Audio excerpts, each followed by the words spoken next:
Je suis conjointe aidante, même si je ne sais pas qui aide l'autre. Le plus, c'est dans les deux sens, quoi.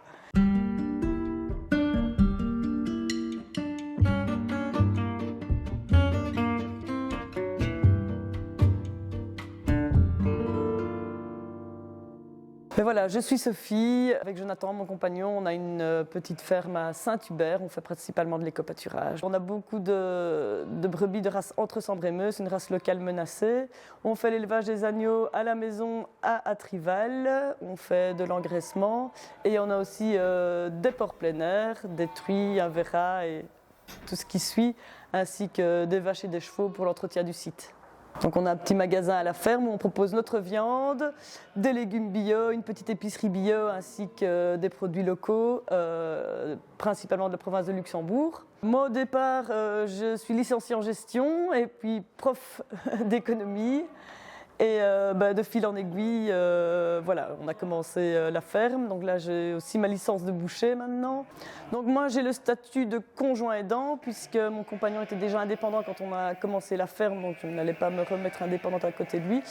Et donc, je ne me considère pas du tout comme conjoint aidant. Moi, je me sens plutôt être un associé actif. Le terme de conjoint aidant me dérange un petit peu parce que conjoint aidant, ça veut dire qu'il y a quelqu'un qui vient aider la personne. Mais moi, je me sens avec mon compagnon, on se sent associés tous les deux au même niveau et on partage, même si ce n'est pas exactement les mêmes tâches, on partage le même boulot.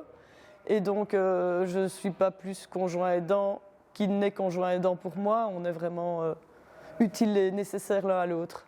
On est tous les deux à temps plein sur la ferme, mais voilà, c'est pas facile tous les jours et je sais que je vais peut-être devoir retourner dans l'enseignement pour quelques heures de temps en temps.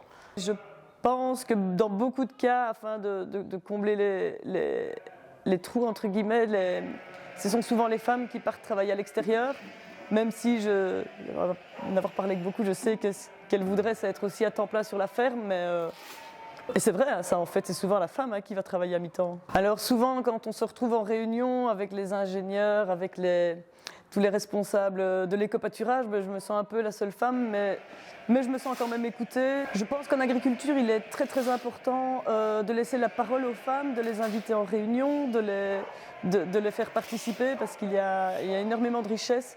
La mixité tire le groupe vers le haut. En tant qu'agricultrice, oui, je me sens reconnue par ma clientèle qui nous soutient très fort, qui est fidèle et que je remercie d'ailleurs.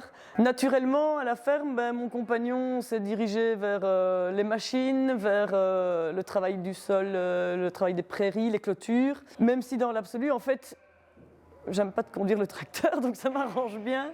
Et moi, je suis plus, sans parler de l'administratif, sur les suivis génétiques, les soins aux animaux, voilà tout ça. Et l'embellissement de la ferme aussi. J'ai plus envie de mettre des fleurs, par exemple, ça doit être un truc de fille. Ce que je préfère dans notre métier, c'est le contact avec les animaux, le fait d'être à l'extérieur.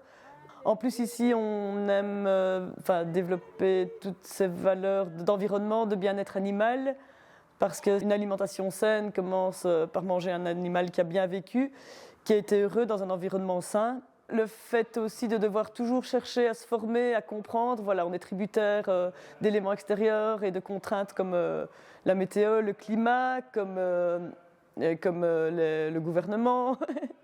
C'est un métier où on peut être soit vraiment renfermé sur soi, mais aussi on a l'opportunité maintenant de rencontrer énormément de gens. Autour de soi, il y a des gens compétents qui sont prêts à nous aider, ils sont là, il faut en profiter.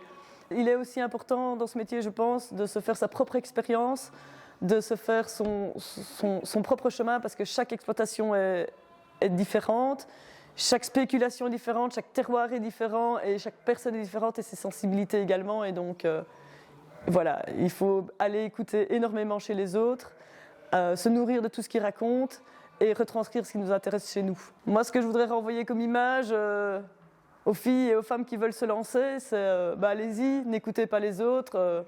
Vous valez au moins aussi bien que les hommes et on ne peut pas tout faire toujours, alors n'hésitez pas à déléguer ce que vous ne savez pas faire pour vous concentrer sur ce que vous aimez, sur ce que vous savez faire et ce que vous faites de mieux. Du travail, il y en a de toute façon pour tout le monde.